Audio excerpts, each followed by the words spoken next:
What's up, everybody? Horp here. Good to see ya. It's been a minute since I've been on this channel. Sorry about that. I'm getting back to it. I have a bunch of world records that I'd like to post, and I figured it would be best to start with this one, which is Resident Evil Degeneration for the Nokia N-Gage. Pretty forgotten Resident Evil game, all things considered. It came out on this system that Nokia made. It was a handheld phone system. It looks ridiculous. Here, I'll post it on the screen right now. Like, blah. So, yeah, kind of silly. But eventually, I think Nokia got their shit together and had a few good games come out on this system. And I would say the best one that I have played is Resident Evil Degeneration. So without further ado, I'm going to go through this one. We're doing the easy new game run, which is just beating the game on the easiest difficulty with no new game plus, no equipment from your previous runs. Let's go. So I think easy mode, new game, is the more popular mode to run. I think it's the one that really encapsulates what is good about this game. As you can see, Leon is our protagonist. As you could also see, Hunnigan from Resident Evil 4 and Resident Evil 6 is in this as a compressed PNG. You talk to her throughout the entire run. She will not leave you the fuck alone. It is super annoying. There you go. Leon is the main character. Claire also makes an appearance. This is an adaptation of a straight-to-DVD animated film. I believe it was the first one that Capcom did, and there have been many since that I have not watched. So we've already gone through 2 rooms, and Hunnigan has called us 5 times. Oh yeah, here's the speedrun strat here. There we go. Now you might say, Horp, why do that? Why throw a grenade and almost kill yourself? Well, let me tell you. Speedrun hack that I actually can't prove whatsoever, but I think that Leon runs faster when he is in danger mode as opposed to any other mode. As you can see, the movement is just much more smooth, and I've been testing this out and I can't prove it whatsoever, but I just gain time throughout the run every split when Leon is in danger mode, so I'm gonna say that it's legit. Right. There's no getting around it, folks. This game has QuickTime events. This fucking game that is on a ridiculous little Nokia N-Gage has QuickTime events, which is so stupid. But you can't disregard it. You have to respect it, because I've had so many runs where I just kind of lose my concentration, and then it comes to a QuickTime event level and I fucking die, and it's ridiculous.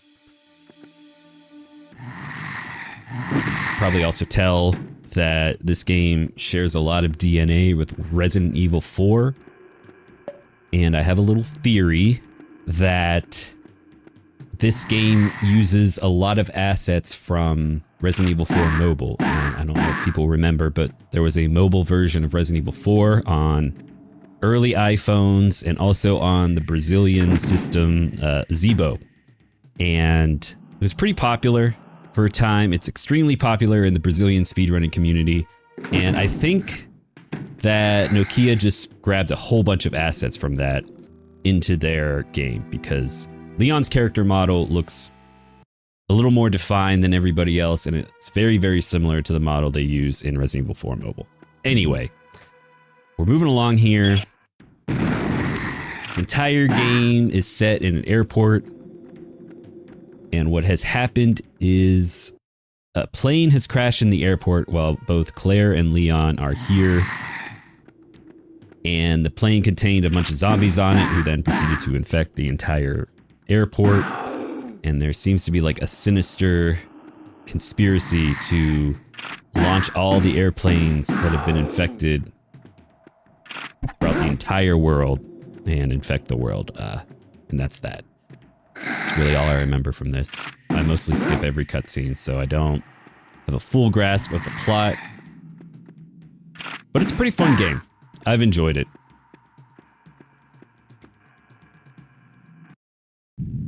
Another little quick time event. Here we go.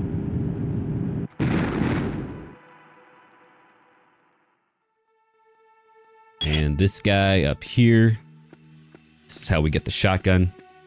He's kind of injured and he's like, just take it. 'Cause, I don't know. It seems like he's gonna die and he's like, you need to take this shotgun. But you see him later in the game when you're backtracking through the entire map and he's fine. But zombies are crawling all around him and everything. So I think he's just kind of playing like he's dead. Anyway. So now we have the shotgun, but we're not going to use it. I tend to stick with the pistol throughout the entire run until the very end. And then we switch over to the shotty. And now a new enemy has been introduced. These firefighter zombies in the orange clothes. They are kind of the most intimidating zombie to deal with. I'll get back to that in a second. Because right now, this is the introduction of the tyrant. And you only see him for a second. It's very confusing. It kind of just looks like a naked guy is running through the airport. Leon's kind of like, I gotta get out of here. But yeah, these orange clothed zombies, the firefighter zombies as I'm gonna call them, they will just kind of lock onto you and charge at you. And they never stop. It's really, really impressive. Their determination. And their placement is randomly generated on every run. So I usually just don't take any risks here in these two hallways. I will stagger the zombies and move past them.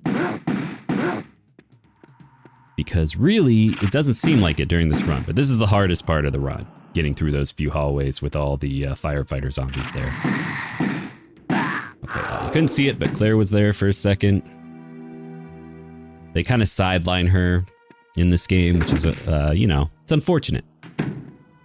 She's a main protagonist of the movie, and they just kind of go with Leon the whole time. It's hard to criticize a Resident Evil game that's on a phone, especially this early in game development history, for not, like, including more, but I would have loved to, like, just play as Claire for a little bit. Have some split scenarios. But again, they get a pass. Yeah, so this is, like I said, they're all randomly generated. They can just, like, charge at you on a moment's notice as soon as they have you locked in their sights. We lucked out there. One of them just kind of chilled in the doorway, so we don't even have to open the doorway. And now we're here. And we're gonna start the first boss fight. With the tyrant. And you know, a whole lot of really talented people have run this game before me and set the pathing and everything. My one contribution to the run is that I kind of figured out what the hitboxes are for the enemy. And this hitbox is so weird because you would expect to just shoot his heart and it's fine, but you don't actually shoot his heart. You hit like the little spot on his shoulder right above the heart. And that staggers him, so you don't even need to use the shotty there. You could just continuously stagger them with a full clip of pistol ammo, and then move on. That took a lot of trial and error, and I'm, you know, a little proud of that. My little contribution to the overall speedrun history of this game.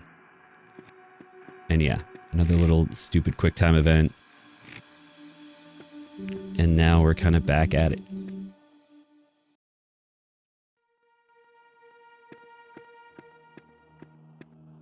Most of these zombies that aren't the firefighter zombies you could run around, they don't have a huge lunge capacity. That's what I'm going to call it. Lunge capacity. Alright. So there's 11 chapters in all. We're about a third of the way through the game. This is kind of my least favorite part of the game. The next few missions here. You'll see why. Coming up. Again, Hunnigan just will not leave you alone. And now they introduce SWAT team zombies. And SWAT team zombies, you have to shoot them in the head because they have body armor on, or you have to kind of stun them by shooting them in the leg. Eventually, you will unlock the Punisher. I think you could buy it from the merchant character, who I haven't pointed out yet. I'll point him out towards the end. It's the same gun as Resident Evil 4 original. It could pierce through multiple enemies. It could pierce body armor. You don't even really need it. You could just run by them most of the time. They're not a huge hassle to you. And you could also kind of stun zombies and use them as a buffer while you walk past another zombie like I did there. Another little speedrun strat, which I'm about to tell you, is that when zombies open the door, you can stun them. And then while they're stunned, the door stays open. So you could just keep moving through the door and not worry about it. Spares you having to use the door opening animation, which, you know, kills a few seconds. Maybe a second or two. And if you could avoid that, you probably should.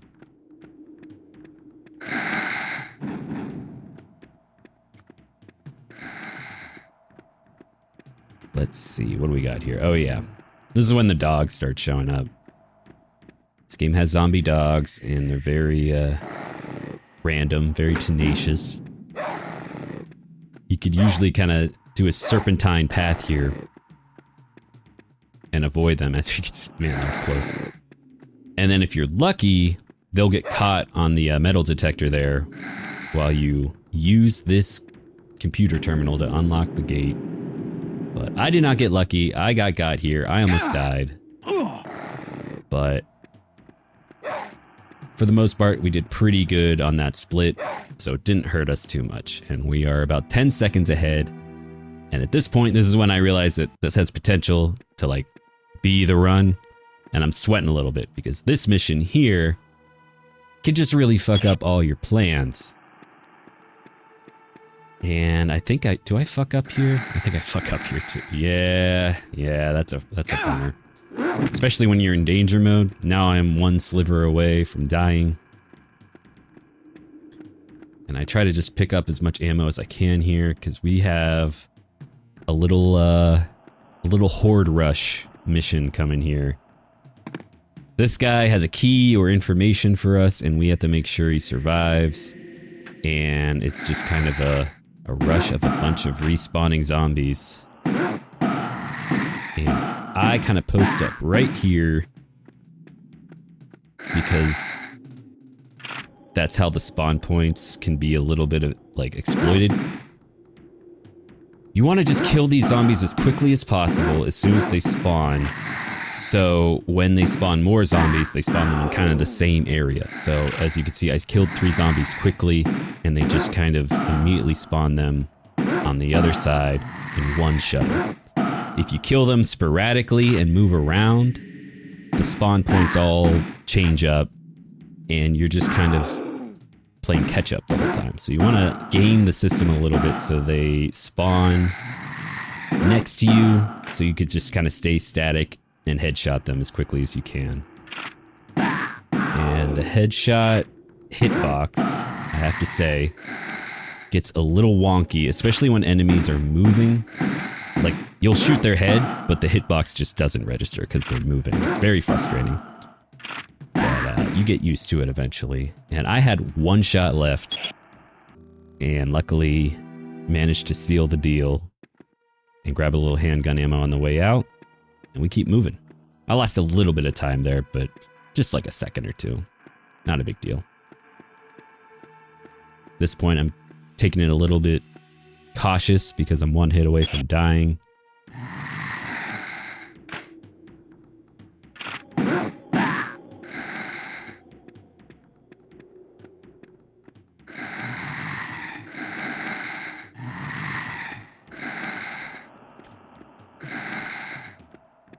Kind of just go around there, open another shutter. Oh boy, dogs. Lovely.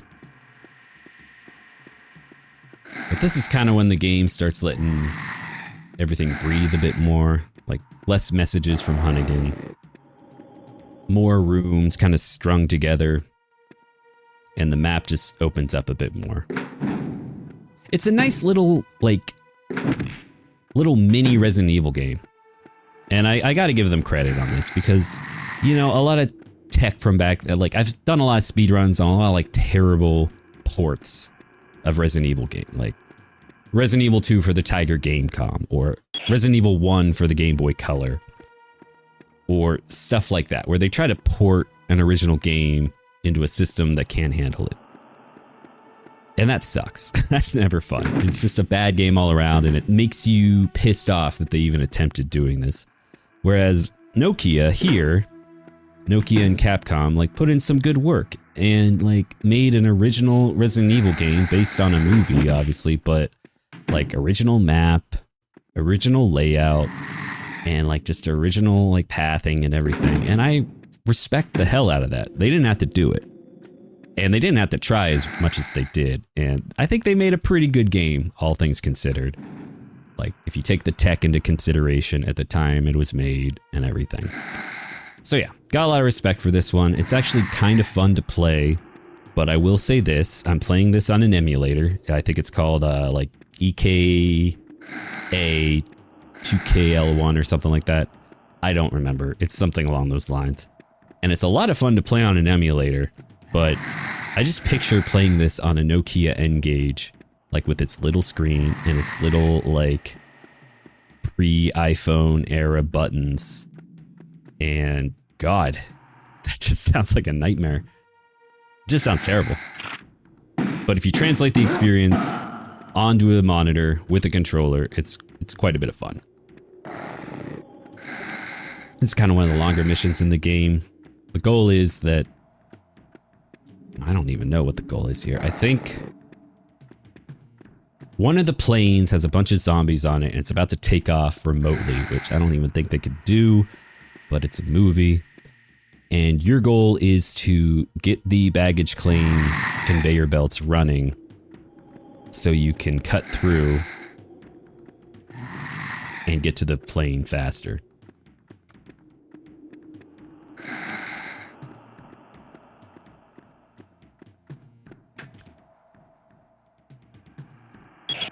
And you have to put that fuse in there, and then you have to immediately check that fuse box and get that message that says the circuit breaker is down. I don't know why you have to check it for this part to be unlocked, but you will not be able to flick this switch up here if you don't check that fuse box after you've inputted the fuse. So you push this switch, now the conveyor belts are running. Also, as you saw right before I climbed the ladder, I used a yellow herb, which yellow herbs increase your health bar. And it's a good tool for speedrunning if you want to, like, stay in danger mode while also, like, getting a little bit of health back. Because it still keeps you in the red, but it's not considered like a full heal, so you're not in the yellow or green. So you could take a little extra hit. And this is the merchant character here. He's just a reused SWAT team guy. He pops up throughout the run, but I only use him here to just upgrade the gunfire power on my shotgun, because we're gonna need it, because I'm gonna use it for the rest of the run, and I just want it to hit like a ton of bricks. So you equip the shotgun. I have, like, more than enough ammo to power through the rest of this run. There's a timer before this plane takes off. And you just kind of, I mean, they gave you way too much time, but it's easy mode, right?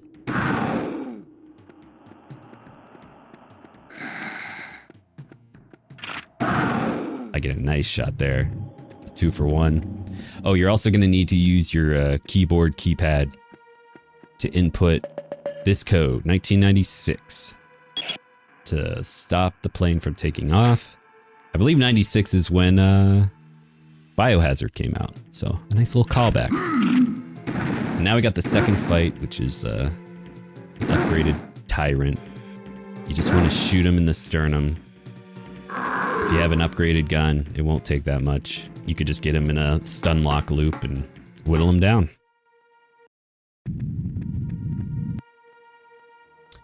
So we're coming up on the final dash here. I love this mission because it's just the entire map is now connected. You have the keys you need to just kind of cut through into one path. It's a nice mad dash. You pick up that baggage worker's pass and you're good to go. For the most part, you could just avoid enemies.